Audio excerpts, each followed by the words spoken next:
से कहा, क्या तुमने उसकी बात मान ली? मैंने कहा, तुम्हारी पहली शर्त मुझे मंजूर है, दूसरी शर्त का निर्णय मैं तुम्हारे ही हाथ छोड़ता हूँ। हाँ, मैं इतना जरूर कहूंगा कि मेरी दुष्ट पत्नी निश्चित ही दंडनीय है, किंतु उसे प्राणदंड न देना। लड़की ने कहा कि जैसा उसने आपके पुत्र के साथ किया है वैसा ही मैं उसके साथ करूंगी। ये कहकर उसने काले जादू के प्रभाव से बछड़े पर मंत्रोच्चार किया, जिसके परिणाम स्वरूप वह तुरंत ही मनुष्य रूप में आ गया। भावुक होकर मैंने अपने पुत्र को गले से लगा लिया। मैंने अपने पुत्र से कहा कि इस लड़की के कारण ही तुमने फिर से मानव देह पाई है, तुम इसका एहसान चुकाओ और इसके साथ विवाह कर लो। पुत्र ने सहर्ष मेरी बात मानी। लड़की ने इसी प्रकार मेरी पत्नी को हिरणी का रूप दे दिया और मेरे पुत्र ने उस कन्या के साथ विवाह किया, परंतु दुर्भाग्यवश थोड़े ही समय के बाद उसकी मृत्यु हो गई। मेरे पुत्र को इतना दुख हुआ कि वह देश छोड़कर कहीं चला गया। बहुत दिनों तक मुझे उसका कोई समाचार नहीं मिला और मैं अपने पुत्र की खोज में निकल पड़ा।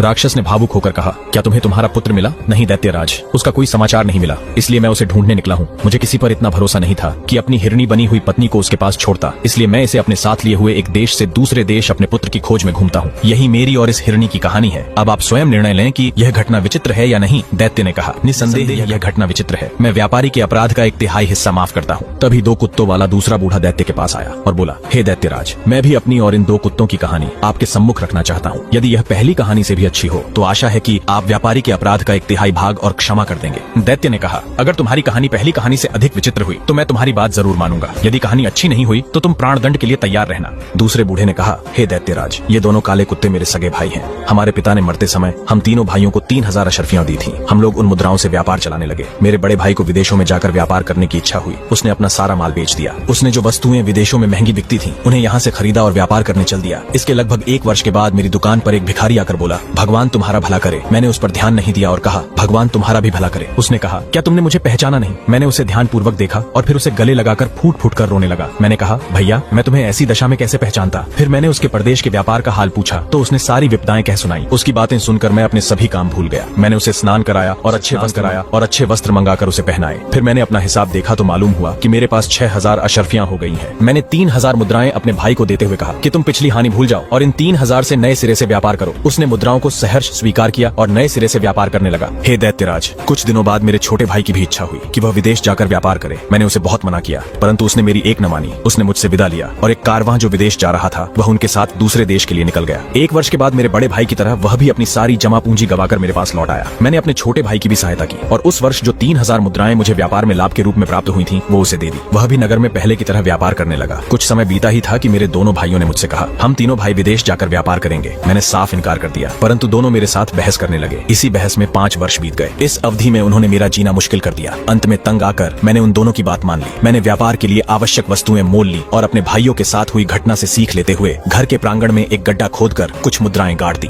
हे दैत्यराज, हम तीनों भाई व्यापार करने एक रहस्यमयी टापू पर जा पहुंचे। वहां जाकर हम व्यापार करने लगे। काफी समय बीत गया और हमें व्यापार में बहुत लाभ हुआ। फिर हमने उस देश की बहुत सी अच्छी वस्तुएं अपने देश में बेचने के मंतव्य से मोल ली। जब हम जहाज पर वापस आने के लिए तैयार हुए तो एक अत्यंत सुंदर स्त्री फटे पुराने कपड़े पहने मेरे सामने आई। उसने जमीन पर गिरकर मुझे सलाम किया, मेरा हाथ चूमा और मुझसे निवेदन किया कि मेरे साथ विवाह कर लो। मैंने इस बात को उचित न समझा और इनकार कर दिया, परंतु वह गिड़गिड़ाने लगी। अंत में मुझे उसकी निर्धनता पर दया आ गई और मैंने उसे पत्नी के रूप में अपने साथ जहाज पर चढ़ा लिया। मैंने रास्ते में देखा कि वह केवल सुंदर ही नहीं, अत्यंत बुद्धिमती भी है। इस कारण मैं उससे बहुत प्रेम करने लगा, किंतु मेरे इस सौभाग्य को देखकर मेरे दोनों भाइयों को ईर्ष्या होने लगी। उनका द्वेष यहाँ तक बढ़ गया कि एक रात जब हम दोनों सो रहे थे तो उन्होंने हमें समुद्र में फेंक दिया। दैत्य ने कहा, फिर तुम्हारी जान कैसे बची और क्या तुम्हारी पत्नी जीवित है? हे दैत्यराज, समुद्र में गिरने से मैं बेहोश हो गया। अगले दिन सुबह जैसे ही मेरी आंख खुली मैंने देखा कि मैं एक किनारे पर लेटा हुआ हूँ और मेरी पत्नी ने राजकुमारी जैसे वस्त्र पहन रखे थे। उसने मुझसे कहा कि मेरे कारण ही तुम्हारी जान बची है। मैं वास्तव में एक परी हूँ। जब मैंने तुम्हें देखा तो मैं तुम्हारे यौवन और सौंदर्य को देखकर तुम पर मोहित हो गई, किंतु मैं तुम्हारे भाइयों पर अत्यंत कुपित हूँ और उन्हें जिंदा नहीं छोड़ूंगी। मैंने भावुक होकर कहा, तुम मेरे भाइयों को जान से न मारो, उन्होंने मुझे बड़ा कष्ट दिया है।